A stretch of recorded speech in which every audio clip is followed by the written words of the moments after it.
overdo it. And Toyota seemed to have that calmness in the whole team and the drivers, and of course all the cars are very good. The top cars, they're all able to set fastest times and to be at the top. So it's like somehow there's a whole in the whole team of Toyota. When they come to the safari, it's like they're at home, and they're calm about it and they know how to go about it.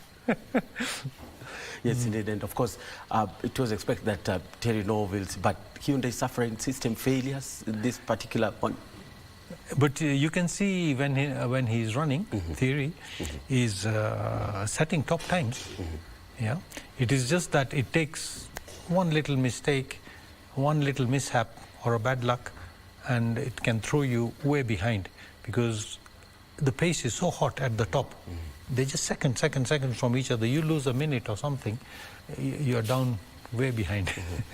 And of course, those who win this particular rally are the ones who are cautious and finish the race?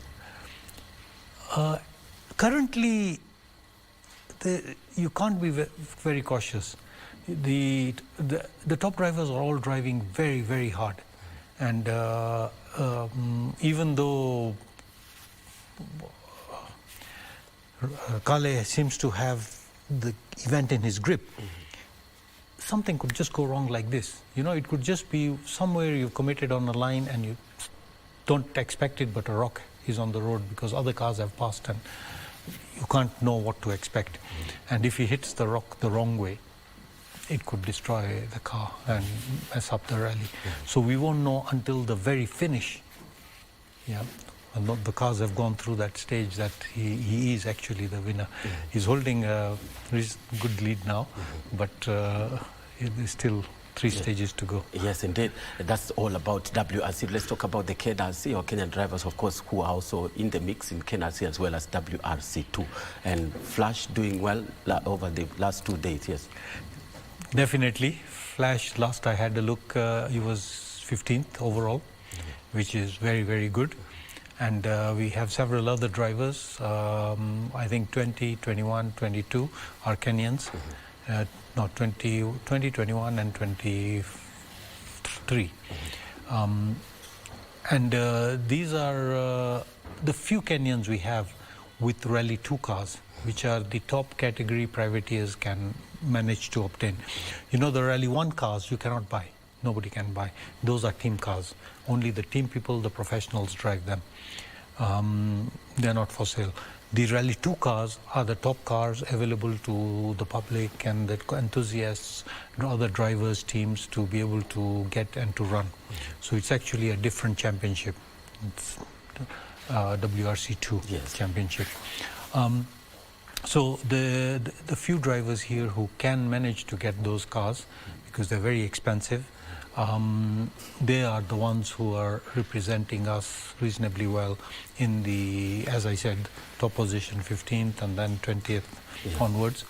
Then we have the KNRC part of the Safari Rally, which is not really the whole rally. They run a shorter distance.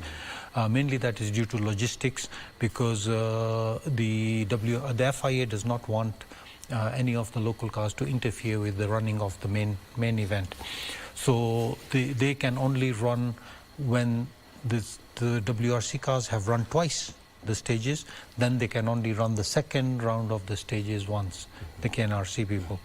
And so our ladies and the other Kenyans who are taking part are way back there, and they're trying to get to the finish and get now Kenya Championship points.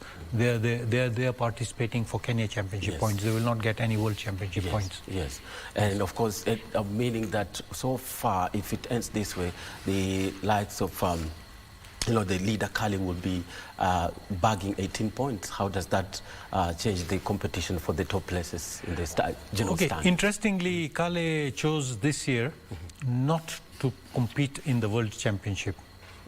So he's not doing all the rounds of the championship.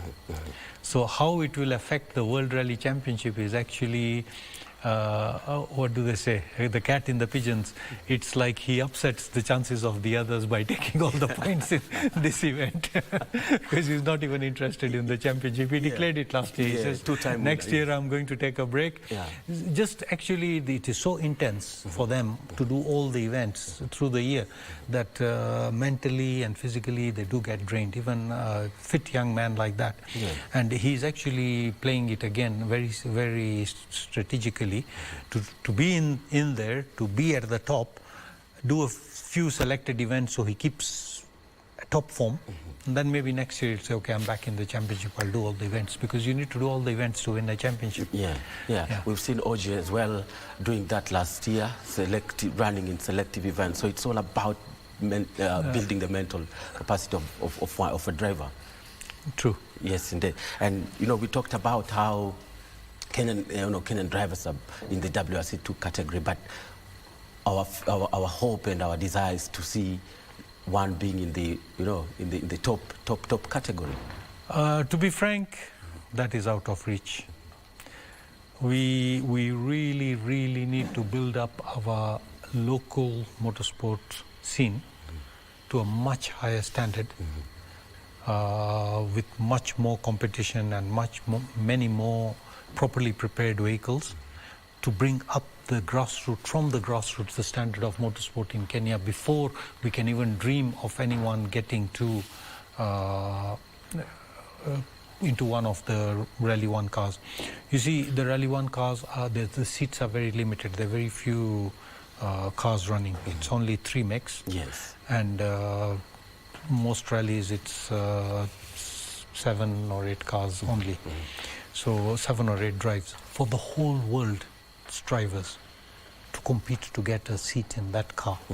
So our local drivers need to compete internationally much more in events, not just only locally, not in the Kenya Championship. And to get internationally in the WRC 2 category, to start leading that before they can think of getting into WRC 1. So last year, Hamza participated in the junior championship. And he's really a fantastic driver. I mean, you can see his performance here locally. But on the international scene, when he started off, he was struggling to keep up with all the other 10 to 12 drivers in his category, the junior championship guys. But with that exposure and with the focus, as the year went on, he started beating some of them. And in the last event they did in Greece, he was even able to do podium times in his group, which shows that how much exposure one needs. So if somebody like that got the support and was able to do, let's say, another season or 2 seasons in WRC 3 as a junior, then he has a chance to get into the 2. And then he has to beat all the 2 guys before he gets an opportunity to get into 1. Yes. So we are still pretty far behind. Yes. And how patient should we be with the FIA program? It was a good initiative from FIA to involve the 3 Kenyans into that particular project. FIA are controlling the World Rally Championship. And they give us huge publicity as Kenya. So it's with great pride that we have the Safari Rally as a WRC event. What we need to look at as Kenyans is our own home scene. We need to build up from the grassroots. We don't need just to give opportunity to 2 or 3 people. And that is not only in a few places like Nairobi, Kisumu, Mombasa or something. All across the country, we should have small motorsport activities going on.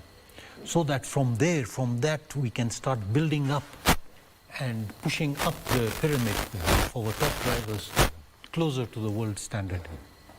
So this is what we have to concentrate on, work on, and we have to work very hard to get a lot of people competing. And it can only happen because you cannot compete at that level, grassroots, with expensive vehicles. We have to do it with very affordable vehicles. We have to build them ourselves here. And we have to have not 2 or 3 vehicles, we have to have hundreds all over the country that are competing almost every weekend, like it happens in other countries. That will build up our motorsport scene, our motorsport industry, our motorsport skill in terms of even technology, the technical people. Like in a rally, without very, very experienced technical people, nobody can do well. All these teams have fantastic engineers and technicians and a big team looking after that car, making sure it is operating at the optimum. So we need to develop that locally, not just drivers. We need master technicians, we need engineers, building our own cars here, but at a grassroots level, and not just 2 or 3, just hundreds and hundreds of them. Yes, indeed. And I did see you drive in with a locally assembled GR in the morning. You know, as Anwar is the winner of this particular event in 1995. We're talking about the final stages of today. Of course, drivers having already done 3. That's Malewa, Oserian, and Hell's Gate.